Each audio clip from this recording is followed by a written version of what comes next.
தளபதி விஜய் அவர்களுடைய கடைசி திரைப்படம் தான் ஜனநாயகன். இந்த படத்த வினோத் சார் டைரக்ஷன் பண்றாரு. இந்த படத்துல நம்ம விஜய் சாருக்கு ஜோடியாக பூஜா ஆக்டே நடிக்கிறாங்க. இவங்க 2 பேருமே ஜோடி சேரும் 2வது படம் இதுவாகும். இதற்கு முன்னாடி பார்த்தீங்கன்னா, பீஸ்ட் படத்துல விஜய் சாருக்கு ஜோடியாக பூஜா நடித்திருந்தாங்க. மேலும் இந்த படத்துல நம்ம விஜய் சாருக்கு வில்லனாக பாலிவுட் நடிகர் பாபி தியோல் நடிச்சிட்டு இருக்காரு. இந்த படத்த கேவிஎன் புரொடக்ஷன் நிறுவனம் மிக பிரம்மாண்ட பட்ஜெட்ல தயாரிக்கிறாங்களாம். ஜனநாயகன் திரைப்படத்துல கௌதம் மேனன், பிரகாஷ் ராஜ், பிரியாமணி, மமிதா பைஜு, டிஜே அருணாச்சலம் ஆகியோர் முக்கிய கதாபாத்திரம் எடுத்தும் நடிக்கிறாங்க.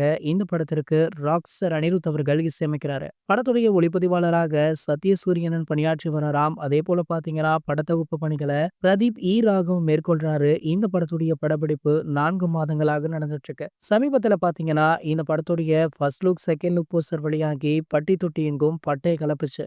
தளபதி விஜய் அவர்களுக்கு இது கடைசி படம். அதோட சினிமாவை விட்டு அவர் விலகப் போவதாக அதிகாரப்பூர்வ அறிவிப்பையுமே வெளியிட்டுட்டாரு. இவர் சினிமாவை விட்டு வெளியே வரும்போது தான் இவருடைய மகனான ஜேசன் சஞ்சய் அவர்கள் சினிமாவுக்குள்ள என்ட்ரி கொடுக்கிறாரு. அவருக்கு இயக்குனராக முதல் படம் தற்போது தயாரிச்சிட்டு இருக்காரு. இந்த படத்தை லைகா நிறுவனம் மிக பிரம்மாண்டமாக தயாரிக்கிறாங்க. படத்துடைய மோஷன் போஸ்டர் கூட அண்மையில வெளியாச்சு. தற்போது என்ன அப்படின்னு பாத்தீங்கன்னா, இந்த படத்துடைய டீசரை வெளியிட ஜேசன் சஞ்சய் முடிவு பண்ணிருக்காராம். அதாவது அடுத்த மாதம் பிப்ரவரி 14 அன்னைக்கு இந்த டீசர் வெளியாக வாய்ப்பு இருப்பதாக சொல்லப்படுது. இதற்கான அறிவிப்பு 1 அல்லது 2 நாட்கள் வெளியாக கூடும் அப்படின்னு எதிர்பார்க்கலாம். இது போன்ற தளபதியை பற்றி வெளியாகிற அனைத்து செய்திகளுமே நீங்கள் உடனே தெரிஞ்சுக்க நம்மளுடைய தளபதி டாக்கீஸ் அப்படின்ற நம்ம சேனலை சப்ஸ்கிரைப் பண்ணிக்கோங்க.